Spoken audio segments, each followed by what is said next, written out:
বন্ধুরা, আজ আমি শ্রী রামকৃষ্ণকে যে রূপ দেখিয়াছি থেকে কিছু অংশ পাঠ করছি। ঠাকুর একদিন বললেন, ওরে রামলাল, আলমবাজার থেকে মিঠে করা তামুক, জোয়ান, কাবাব, চিনি এসব কিনে আনবি কিনি। আমি আনতে গিয়ে পথে দেখি একজন খ্রিস্টান বক্তৃতা দিচ্ছে, পাপের বিষয় বলছে, আবার মথি লিখিত সুসমাচার নামে বই বিলি করছে। এই দেখে আমি একটা বই নিলুম। ঠাকুরের কাছে আসতে তিনি দেখে বললেন, ওটা কি বই রে, একটু পড় না শুনি। আমি শোনাতে লাগলুম। ঠাকুর শুনে বলল, থাক থাক, দূর কর দূর কর, কেবল পাপ আর পাপ। আবার একদিন রামলাল বলছেন, গিরিশবাবু ঠাকুরের কাছে এসে বললেন, আজ আমাদের থিয়েটারে দক্ষযজ্ঞ বই প্লে হবে, আপনি দয়া করে শুনতে যাবেন কি? ঠাকুর শুনে বললেন, বেশ বেশ, আমিও রামলাল দেখতে যাব। তারপর আমিও ঠাকুর একটি গাড়ি করে থিয়েটারে গেলাম। আমরা গিয়ে প্রথমে মেয়েরা যে পথ দিয়ে যায় সেই পথে ঢুকে পড়েছি। দেখি কেউ কোথাও নেই, আর সেই পথের কাছে আবর্জনা সব পড়েছিল। শেষে একটা মেয়ে লোককে দেখে ঠাকুর তাকে বলল, ওগো গিরিশকে একবার ডেকে দাও না, বলগে দক্ষিণেশ্বর হতে সব এসেছে। তারপর গিরিশবাবু এসে প্রথমে ঠাকুরকে সাষ্টাঙ্গে প্রণাম করলেন। গিরিশবাবু ওইরূপ 3-4 মিনিট হবে ঠাকুরের পায়ে মাথা দিয়ে পড়ে থাকলো। ঠাকুর গিরিশবাবুকে বললেন, থাক থাক, হয়েছে, গিরিশ ওঠো গো ওঠো। গিরিশবাবু যখন উঠলেন, তার জামার বুকে সব ময়লা লেগে গেছে। এই দেখে ঠাকুর নিজের হাতে সব পুছে দিতে দিতে বললেন, আহা দেখো দেখিনি, এমন সাদা জামাটা নোংরা হয়ে গেল। গিরিশবাবু আমাদের নিয়ে উপরে ভালো জায়গায় বসালেন। তিনি মেয়েদের নাম করে একে একে ডাকলেন। তারা সাজগোজ করছিল, কিন্তু ডাকার চোটে সব যেমনভাবে ছিল অমনি ছুটে এলো। গিরিশবাবু মেয়েদের বললেন, নে নে, শিগগিরই ঠাকুরের পায়ে লুটে পড়, তোদের এমন সুযোগ আর কি হবে? ঠাকুর মেয়েদের বলল, থাক থাক মা, আনন্দময়ী হয়েছে, ওঠো ওঠো, তোমরা নেচে গিয়ে সর্বপ্রকারের জীবেদের আনন্দ দিচ্ছ, যাও মা, এইবার সাজগোজ করো গে। গিরিশবাবু দক্ষযজ্ঞ রাজা সেজে প্রথমে স্টেজে নেমে বললেন, শিব নাম ঘুচাইব আজি ধরা হতে। এই শুনে ঠাকুর বলল, ওরে রামলাল, এ শালা আবার বলে কি রে? তারপর গিরিশবাবু ঠাকুরের কাছে এসে হাত জোড় করে বললেন, দক্ষ রাজার প্লেটা কেমন শুনলেন? ঠাকুর তাকে বললেন, দেখো গিরিশ, তোমার মুখে এসব কথা সাজে, যে শিব নাম ইত্যাদি। গিরিশবাবু বললেন, কি করব, পেটের দায়ে সব করতে হয়, বলতে হয়। ঠাকুর শুনে বললেন, তা বটে। গিরিশবাবু চলে গেলেন।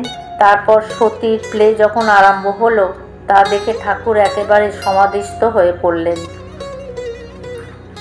ওইরূপ সমাধিস্থ হয়ে তিনি শেষ পর্যন্ত ছিলেন, কেবল মধ্যে মধ্যে আহা আহা করে উঠছিলেন। থিয়েটার যখন ভেঙে গেল, ঠাকুর গাড়িতে উঠলেন, কিন্তু ভাবে টলমল করছিলেন। গিরিশবাবু এসে ঠাকুরকে প্রণাম করলেন আর বললেন, কেমন সব দেখলেন শুনলেন জানাবেন। ঠাকুর কিন্তু কোনো কথাই বলতে পারলেন না। গাড়ি ছেড়ে দিলে আমরা দক্ষিণেশ্বরে যাত্রা করলুম। তারপর ঠাকুরের সমাধিভঙ্গের পর তিনি আমায় বললেন, হ্যাঁ রে রামলাল, তারপর কি হলো রে বলতো? আমি ঠাকুরকে একে একে সব বলতে শুরু করলাম। তিনি শুনে বললেন, আহা, আমি আর সবটা দেখতে পেলাম না। যাই হোক, তোর মুখে সব শুনে আমার দেখবার স্বাদ মিটে গেল।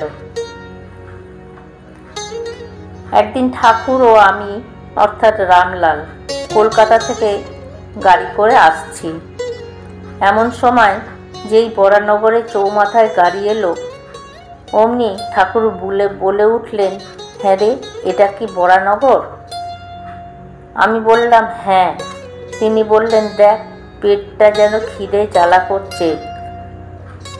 আমার দিকে আঙুল দেখিয়ে বলল, আছে তো? আমি বুঝতে পেরেছি যে পয়সা। আমি বললুম, আগে হ্যাঁ আছে বই কি, আমার কাছে টাকা পয়সা রেখে দিতুম, কি জানি কখন কি দরকার হয়। হয়তো বলে উঠতেন, দে তোরে 1-2 পয়সা আনা। আহা, ওর বড় কষ্ট, খেতে পায় না। ঠাকুর বললেন, কিছু কচুরি ফাগুর দোকান থেকে আন দেখিনি।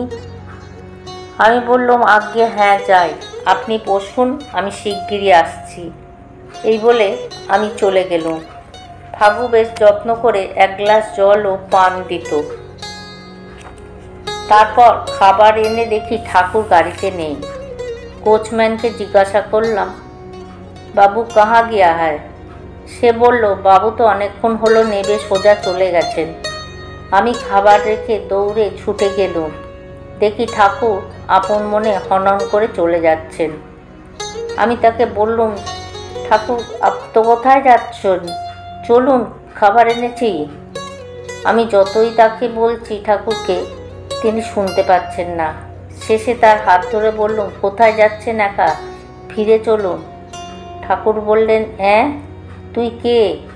তারপর দুটি দীর্ঘ নিঃশ্বাস ফেলে আর মাথার ব্রহ্মতলায় চাপড়ে প্রকৃতিস্থ হলেন। পরে হেসে বলছেন, দেখ, তোকে একটা কথা বলে রাখি, মনে রাখিস। তুই যখন আমায় ফেলে কোথাও যাবি, তখন আমায় জিজ্ঞাসা করবি যে আমি যাচ্ছি, আপনি বসে থাকবেন, কোথাও যাবেন না যতক্ষণ আমি না আসি। আমি যদি কিছু মত দিয়ে থাকি তবে যাবি, তা নাহলে এরকম হবে জেনে রাখ। সমাধি অবস্থায় ঠাকুরের দৃষ্টি স্থির হয়ে যেত, যেমন ছবিতে দেখা যায়। চোখের 2 কোণ দিয়ে আনন্দ অশ্রু গড়িয়ে পড়ত, গোপ ও দাড়ি ও বুকের ওপর দিয়ে। কখনো যখন সমাধি ভেঙে যেত, তিনি মুখভঙ্গি করে কত রকম কথায় ভাষা বলতেন। বন্ধুরা, আজ এখানেই পাঠ শেষ করলাম। জয় ঠাকুর, জয় মা।